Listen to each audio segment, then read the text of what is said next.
भगवत प्रेमी भक्तों, जय श्री कृष्ण। आज एकादशी कथा प्रसंग से विजया एकादशी।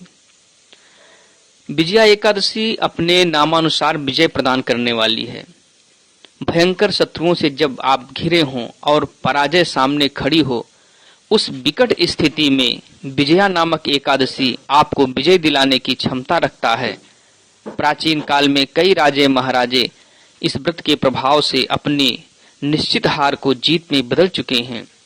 इस महाव्रत के विषय में पद्म पुराण और स्कंद पुराण में अति सुंदर वर्णन मिलता है।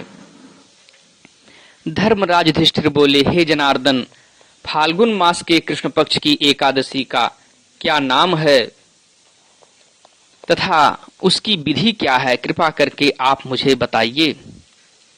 श्री भगवान बोले, हे राजन, फाल्गुन मास के कृष्ण पक्ष की एकादशी का नाम विजया एकादशी है।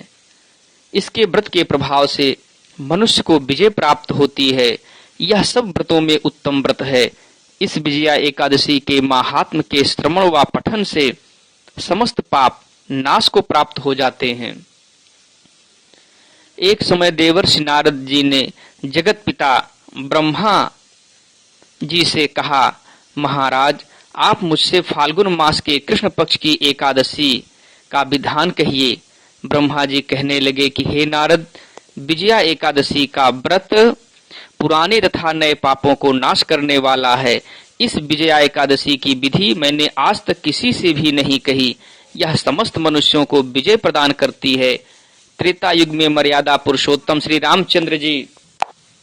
रामचंद्र जी को जब 14 वर्ष का वनवास हो गया, तब वे श्री लक्ष्मण तथा श्री सीता जी सहित पंचवटी में निवास करने लगे। वहां पर दुष्ट रावण ने जब सीता जी का हरण किया, तब इस समाचार से श्री रामचंद्र जी तथा लक्ष्मण जी अत्यंत व्याकुल हुए और सीता जी की खोज में वे चल दिए। घूमते घूमते जब वे मरणासन्न जटायु के पास पहुंचे, तो जटायु उन्हें सीता जी का वृत्तांत सुनाकर स्वर्ग लोक चला गया। कुछ आगे जाकर उनकी सुग्रीव से मित्रता हुई और बाली का वध किया। हनुमान जी ने लंका में जाकर सीता जी का पता लगाया और उनसे श्री रामचंद्र जी और सुग्रीव की मित्रता का वर्णन किया। वहां से लौटकर हनुमान जी ने भगवान राम के पास आकर सब समाचार कहे। श्री रामचंद्र जी ने वानर सेना सहित सुग्रीव की संपत्ति से लंका को प्रस्थान किया। जब श्री रामचंद्र जी समुद्र से किनारे के किनारे पहुंचे, तब उन्होंने मगरमच्छ आदि से युक्त उस अगाध समुद्र को देखकर लक्ष्मण जी से कहा कि इस समुद्र को हम किस प्रकार से पार करेंगे? श्री लक्ष्मण ने कहा, हे पुराण पुरुषोत्तम, आप आदि पुरुष हैं, सब कुछ जानते हैं। यहाँ से आधा योजन दूर पर कुमारी द्वीप में वकदालभ्य नाम के मुनि रहते हैं। उन्होंने अनेक ब्रह्मा देखे हैं। आप उनके पास जाकर इसका उपाय पूछिए। लक्ष्मण जी के इस प्रकार के वचन सुनकर श्री रामचंद्र जी वकदालभ्य ऋषि के पास गए और उनको प्रणाम करके बैठ गए। मुनि ने भी उनको मनुष्य रूप धारण किए हुए पुराण पुरुषोत्तम समझकर उनसे पूछा कि हे राम, आपका आना कैसे हुआ? रामचंद्र जी कहने लगे कि हे ऋषि, मैं अपनी सेना सहित यहाँ आया हूँ और राक्षसों को जीतने के लिए लंका जा रहा हूँ। आप कृपा करके समुद्र पार करने का कोई उपाय बतलाइए। मैं इसी कारण आपके पास आया हूँ। वकदालभ ऋषि बोले कि हे राम, फाल्गुन मास के कृष्ण पक्ष की एकादशी का उत्तम व्रत करने से निश्चय ही आपकी विजय होगी, साथ ही आप समुद्र भी अवश्य पार कर लेंगे। इस व्रत की विधि यह है कि दशमी के दिन स्वर्ण, चांदी, तांबा या मिट्टी का एक घड़ा बनाएं। उस घड़े को जल से भरकर तथा 5 पल्लव रख वेदिका पर स्थापित करें। उस घड़े के नीचे सत अनाज और ऊपर जौ रखें। उस पर श्री नारायण भगवान की स्वर्ण की मूर्ति स्थापित करें।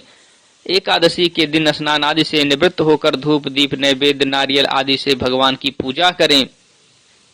तत्पश्चात घड़े के सामने बैठकर दिन व्यतीत करें और रात्रि को भी उसी प्रकार बैठकर जागरण करें। द्वादशी के दिन नित्य नियम से निवृत्त होकर उस घड़े को ब्राह्मण को दे दें।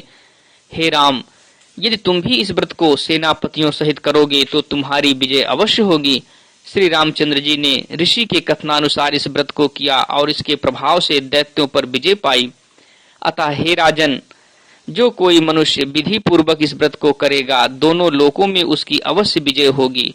श्री ब्रह्मा जी ने नारद जी से कहा था कि हे पुत्र, जो कोई इस व्रत के महात्म को पढ़ता या सुनता है, उसको वाजपेय यज्ञ का फल प्राप्त होता है।